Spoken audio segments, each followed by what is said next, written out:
This is a red sorrel, one of the self colors. This happens to be Kay and my horse that we brought from Montana. Okay. And we'll go ahead.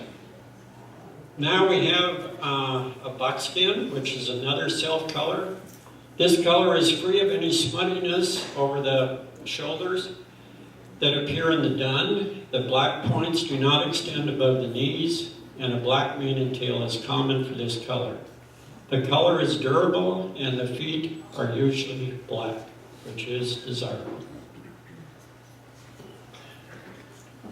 It's a nice picture taken by our S.O.U.L photographer of a buckskin. See the black mane and tail, but there's no smuttiness over here, and no zebra stripe.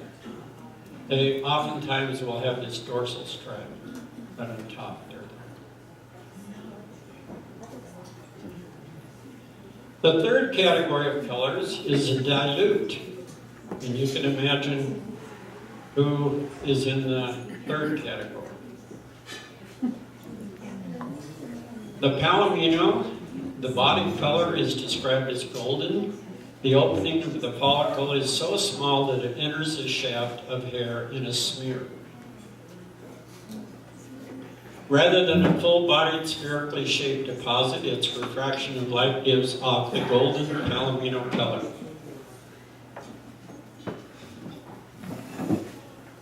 And this is a more mature palomino horse.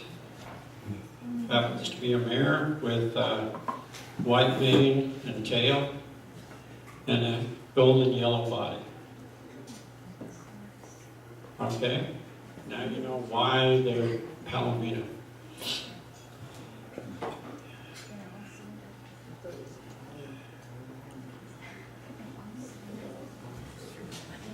Skip over that, that's a dark sorrel.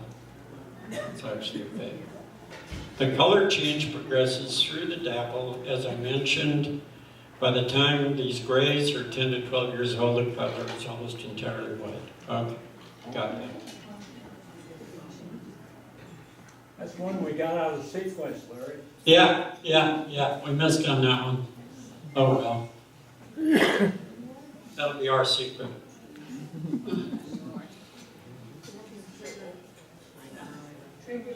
We're going to take a stretch, Larry? Yeah, does everybody want to get up and maybe take a little stretch and kind of loosen up a little bit? How about holding hands while we have a little bit of stretch? Yeah, this is a production man. Yeah. Everybody stand up. Okay. I think you'll resist.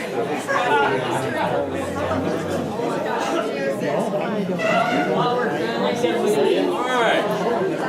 We're going to have a little sing-along. Okay, here we go. Okay, we're going to have a little sing-along right here, just to kind of loosen up. Turn it up a little. Happy trails. Okay, a little sing-along here.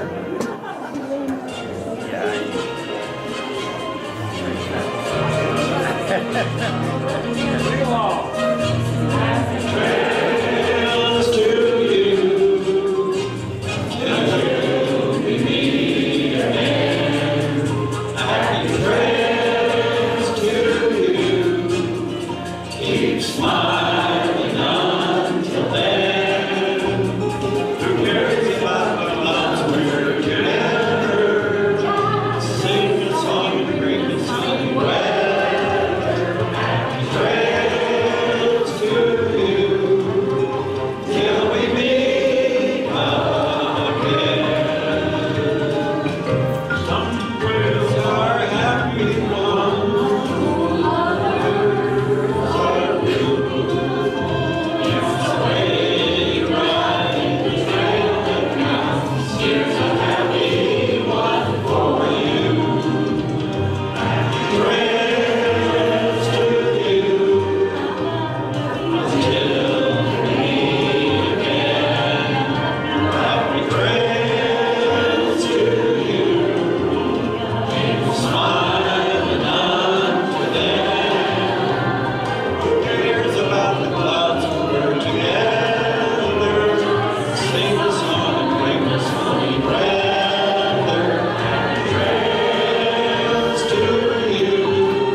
probably covered a lot of material in a short time, but I kind of wanted to give you an overview of what makes color in horses. You know, why this, why that. Yes? Does the skin have the same color, or are the skin, basic skins all the same? Or No, no. The skin on different horses is adapted to the environment they live in. If you have a sand area or a desert area, you're going to have an area that is very resistant to silicon dioxide or sand. You know, yeah, so they'll adapt. They'll adapt to the area they live in. Yeah. Yeah. The Palomino, the obvious reason for it is that their riders are all blondes and their hair goes down as far as to the tail. Oh, yeah. You know, interestingly enough, Repeat it. Repeat the comment. oh, he said Palominos are Palominos because they usually have, what? Female. Female, beautiful female with long blonde hair flowing behind. Reaches down to the Yeah, tail. yeah. I'll go with that. Over here. Yeah. We were in a parade one time.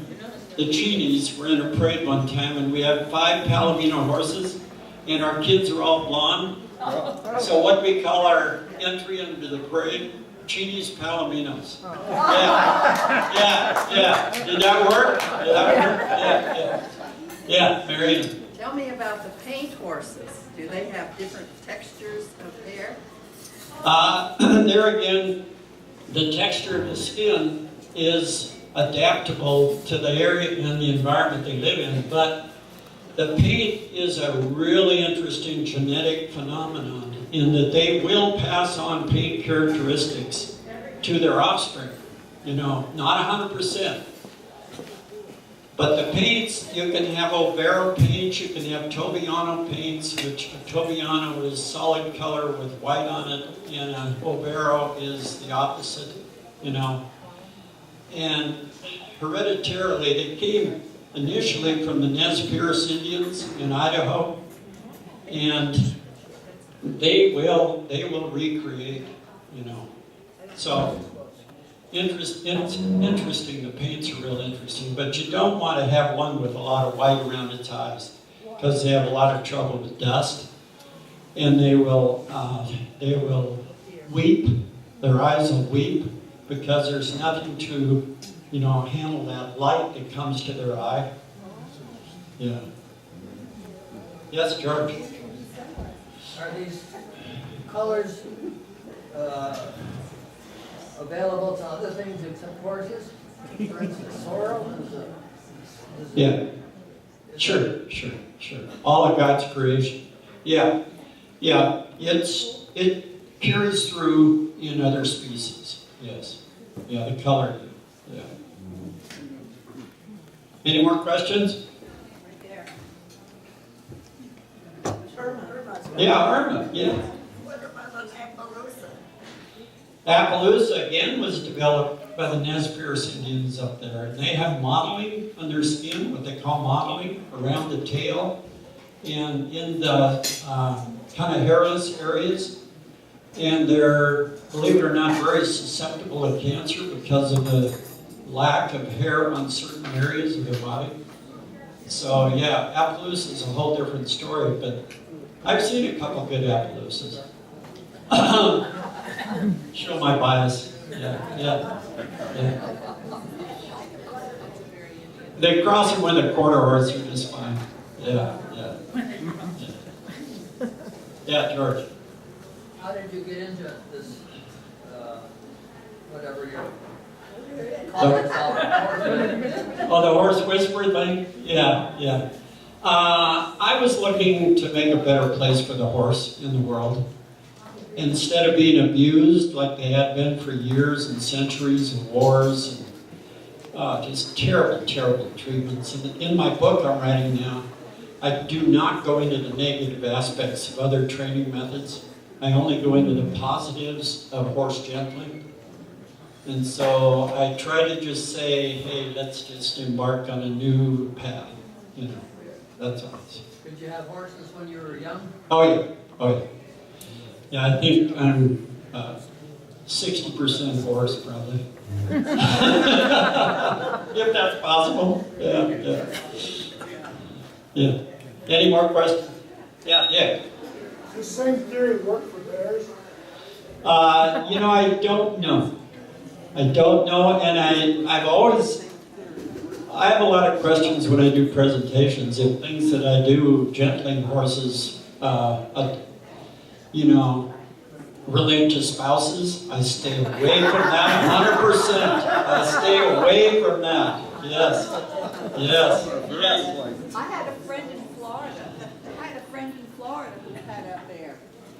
And she had her in her backyard. A friend owned a restaurant, and that's what she fed him. And he was as gentle as a puppy. Yeah. But they can snap. Luckily, he didn't like you and he never snapped. Yeah. You know, I did a Mustang the other day, and a Spanish barb horse, and the doggone thing was going great, and the guy was going to take him on these trail rides and do everything. Just yesterday, he just turned and cranked and bucked, and there's something way back in their heads that kind of is repressed when you train them with a gentling method, but it can come out for strange reasons. Yeah. Guy's in the hospital now, I hate to admit. Yeah.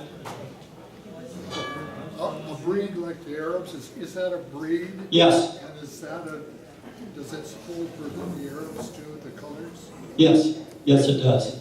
You'll see very, very few. The only category you really see a preponderance of in Arabia, where the Arabians were developed, are the intense colors because of the sand, the sulfur dioxide reflection. Yeah. They don't do well like light skin. Yes. Does any of the personality or ability to be trained or in certain ways come through with the color? The pattern after anything? I can't say that it does. No. I've had about every color in the book that I worked with, and they're all basically horses. Yeah. Yes. George? Is there any color that's basic or more pleasing to everybody than the others? Probably the bays. The bays, they don't sell as well because they're not as flashy. They don't have white feet and all that stuff and white blazes in their faces and everything, but they're the most durable by far. And where they have black hooves. I've done some burros, believe it or not, and burros have very adaptable feet, and they're adapted to their environments, you know. It's just nature. How about training a burro? Huh? How about training a burro?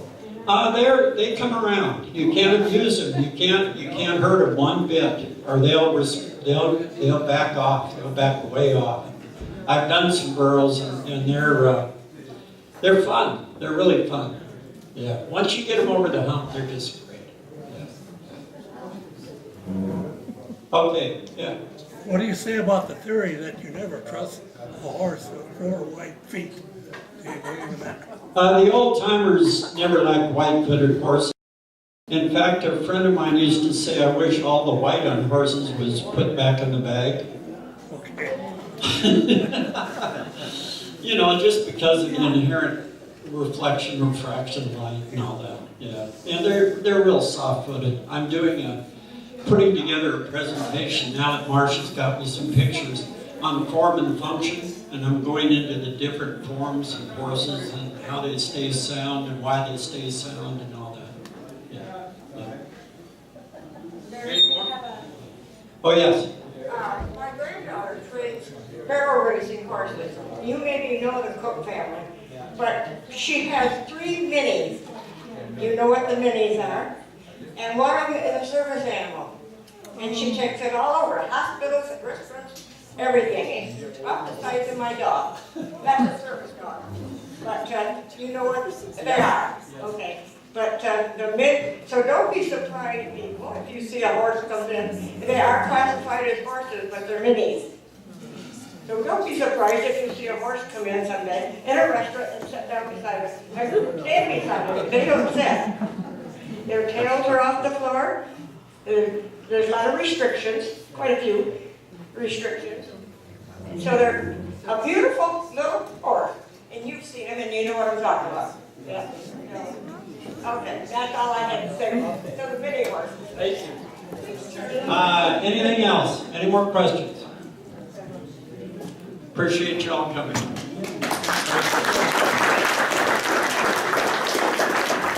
Presentation next year, can we count on it? Thank you so much. For those of you who might be interested, Risen Savior is looking into replacing our digital organ because it's kind of outlived its life. And so we've been doing some searching, and just for your information, tomorrow we will have an organ consultant here who can answer any questions you might have, and he will be here at 10 and 2 and 6 o'clock doing presentations here in Fellowship Hall, and we will have treats. So please come if you're interested. It certainly never hurts to get as much information as you can get.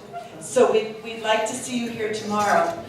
And our next S.O.U.L lunch is April 25th, and we have 2 new cooks helping us out. And the menu is going to be scalloped potatoes with ham, and salad, and some kind of dessert. So we hope we'll see you all in 2 weeks. Thank you so much for coming, and have a wonderful week.